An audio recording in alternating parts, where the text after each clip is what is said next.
যেটা আইন হয়ে গেছে। আমার এই গলার আওয়াজ, মাইকের আওয়াজ এই অঞ্চলের যে হিন্দু মা বোনেদের কাছে যাচ্ছে, তারা শুনে রাখুন। তাদের জন্যই বলতে চাইছি, তাদের জন্যই ইমিগ্রেশন এন্ড ফরেনার্স অ্যাক্ট। একটা হিন্দু কোনো প্রতিবাদ করেনি, তারা মেনে নিয়েছে সেই আইন।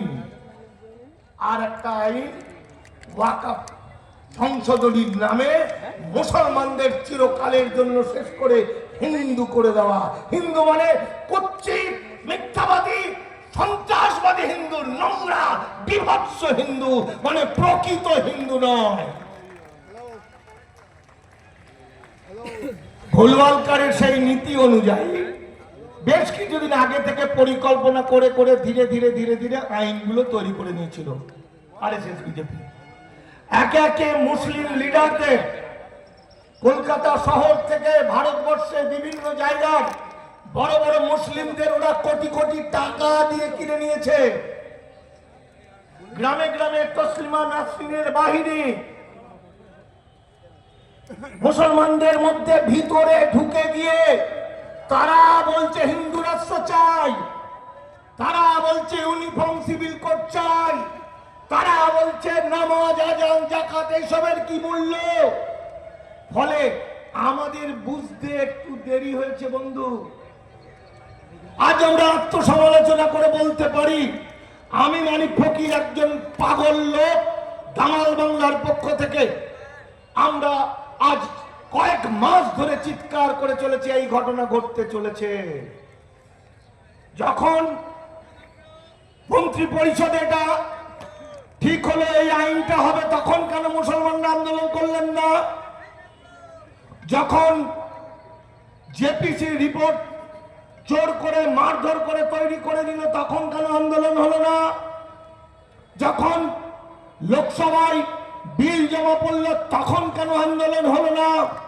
তখন যদি আমার নেতারা একবার বলে দিতেন, আর বাংলার প্রতিটি মসজিদ থেকে যদি একটা ঘোষণা দিত, তাহলে গোটা বাংলায় কোটি কোটি মানুষ পথে শুয়ে পড়তে পারত। এটাই ইসলাম ধর্মের আল্লাহর সৈনিকদের কাজ। কিন্তু আজ যখন আইন হয়ে গেছে, এই যুদ্ধ কিন্তু একদম সেই হযরত মুহাম্মদের সেই প্রথম যে যুদ্ধ, ইসলাম ধর্ম প্রতিষ্ঠার যে যুদ্ধ, তার চেয়েও ভয়ঙ্কর যুদ্ধ হতে পারে। তার জন্য প্রস্তুত থাকবেন, কারণ আইন হয়ে আছে। প্রয়োজনে ওরা আকাশের উপর থেকে গুলি করবে। এবার ঘটনাটা শুনুন, কি কায়দাটা করলো ওরা। যেটা করলো সেটা হিন্দুদের মধ্যে প্রচার করে দিলে হিন্দুরা নাগরিকত্ব পাবে, মুসলমানরা পাবে না। মুসলমানরা যেই আন্দোলন শুরু করে দিল, ওরা তখন হিন্দু উদ্বাস্তুদের গিয়ে বলল, দেখ কেমন টাইট দিয়েছি। তখন সবাই মিলে হিন্দু বিজেপি হয়ে গেল, সবাই বিজেপি হয়ে গেল। আর আমি বারবার করে চিৎকার করে বলছি, ওরে এই আইনে মুসলমানদের কিছু নয়, এই আইনটা হিন্দু উদ্বাস্তুদের ধরার আইন। তারপর প্রচার করে দিল মুসলমানরা অনুপ্রবেশকারী আর হিন্দুরা শরণার্থী। হিন্দু উদ্বাস্তুরা ভাইরা মনে করলেন আমি শরণার্থী, তাহলে অমুকের জমিটা নেবো, অমুকের বাড়িটা নেবো, অমুকের অমুকটা নেবো, অমুকের তামুকটা নেবো, স্বপ্ন দেখতে শুরু করলো। আর হিন্দু মুসলমান বিভাজন হতে হতে হতে বিরাট হয়ে গেল, মানে মুসলমান দেখলেই টাকা মেরে ফেলবে। আসলে সে ভুলে গেল এই মুসলমান রহিম বা আবু তালেব বা জেলহজ মিয়া, এটা তারই রক্ত বইছে, একই শরীরের একই রক্তের, এরা সকলেই মূল নিবাসী এই ভারতবর্ষের শূদ্র সমাজের মানুষ। ব্রাহ্মণ্যবাদীরা কৌশল করে ভাগ করে দিল। কি ভয়ঙ্কর অবস্থা দেখুন। এই যে কয়েকদিন আগে এপ্রিলের 4 তারিখ 5 তারিখে যে আইন হলো, আপনাদের যেই ওয়াকফ আইনটা হলো, সঙ্গে সঙ্গে আপনাদের ঘুম উঠে গেল, আপনারা নেমে পড়লেন পথে। আর ওরা নাক ডেকিয়ে ঘুমিয়েই চললো। এখনো উদ্বাস্তুদের ঘুম ভাঙলো না। কিন্তু আইনটাই কি বললো?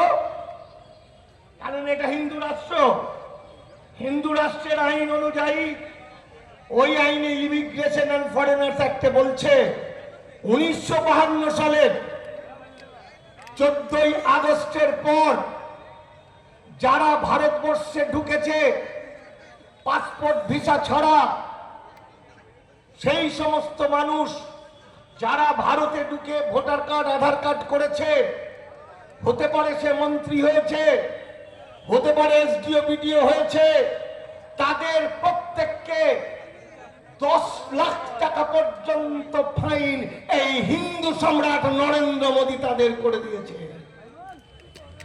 শুধু তাই নয়, এই অঞ্চলে যে উদ্বাস্তু হিন্দু ভাইরা আছে, এখনো ঘুমিয়ে আছে, তাদের প্রত্যেককে 7 বছর করে জেল ঘোষণা হয়েছে এবং তাদের লাঠি মেরে ভারত থেকে তাড়িয়ে দেবে বলছে।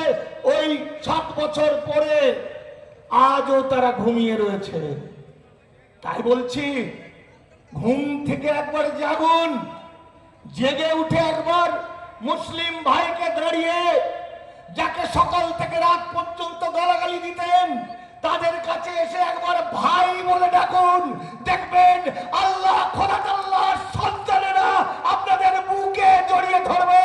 তারপরে এই ভারতবর্ষকে রক্ষা করার জন্য, সংবিধানকে রক্ষা করার জন্য একই সঙ্গে লড়াই করবে। মুসলমানরা নাগরিক, কিন্তু তাদের সব কেড়ে নেবে। আর হিন্দু উদ্বাস্তুরা কৃতদাস, কারণ তারা তো ওই 7 লাখ টাকা দিতে পারবে না কেউ। 7 বছর জেল খাটবে, ভোটার কার্ড আধার কার্ড প্যান কার্ড পাসপোর্ট সব বাতিল হয়ে যাবে। ধীরে ধীরে ধীরে ধীরে ধীরে এরা কৃতদাস হয়ে যাবে। এটা হিন্দু রাষ্ট্রে কৃতদাস প্রয়োজন। যদি প্রয়োজন হয় গুগল সার্চ করে মিনিস্ট্রি অফ হোমে ঢুকবেন। মিনিস্ট্রি অফ হোমে ঢুকে ইমিগ্রেশন এন্ড ফরেনার্স অ্যাক্ট একবার দেখে নেবেন। আমি এবার ওয়াকফ নিয়ে 2-1টা কথা বলছি, কারণ আমি শেষ সময় এসেছি, আরো অনেকে বলেছেন। আমি একদম শেষ জায়গাটা বলে দিচ্ছি। ওয়াকফ এটা ব্যাটেল অফ খাইবার, সেই আরবের বিশ্ব নবীর সময় দ্বিতীয় খলিফা হযরত ওমর যুদ্ধে জেতার পরে প্রচুর সম্পদ পেয়েছিলেন। তখন বিশ্বনবীকে বলেছিলেন, এই সম্পদ কি করব? তখন বিশ্বনবী বলেছিলেন, এই সম্পদ কেউ মালিক নয়, এর মালিক খোদা। তাই ওয়াকফের সম্পত্তি কোন মুসলমান বা কোন হিন্দু বা কোন বৌদ্ধ নয়, সমগ্র মানব জাতির সম্পদ। তাই ওয়াকফ আন্দোলন শুধু মুসলমানের আন্দোলন নয় বন্ধু, এই আন্দোলন সমগ্র ভারতবাসীর আন্দোলন। এই আন্দোলন হিন্দু, খ্রিস্টান, বৌদ্ধ, শিখ, মুসলিম প্রত্যেকের আন্দোলন। এই আন্দোলনে কি বলছে? ওয়াকফে কি বলছে? মুসলমানদের যে আইন, মুসলমানদের ইমামটাই সবচেয়ে আসল, মুখের কথাই শেষ কথা। মুসলমানদের যেমন কুরআন শরীফ লিখিত কিন্তু হাদিস লিখিত নয়, সেরকম যুগ যুগ ধরে হয়ে আসা যে সম্পত্তি আল্লাহর নামে দান, সেই দান পত্রের এগুলোর কোনো রেকর্ড থাকে না লিখিত। তথাপি মানুষ বিশ্বাস করে, যুগ যুগ ধরে বিশ্বাস করে আসছে, ওই মাদ্রাসা, ওই মাক্তব, ওই গোরস্থান, ওই মসজিদ, ওই খানকার সমস্তটাই আল্লাহর। তাই সেই আল্লাহর সম্পত্তিকে ভাগ বসিয়ে মুসলমানদেরকে হিন্দু করে দেওয়ার কঠিন ষড়যন্ত্র নরেন্দ্র মোদী, অমিত শাহের। ভাবুন তো, উত্তরপ্রদেশে 1,20,000 একর যে আমাদের গোরস্থান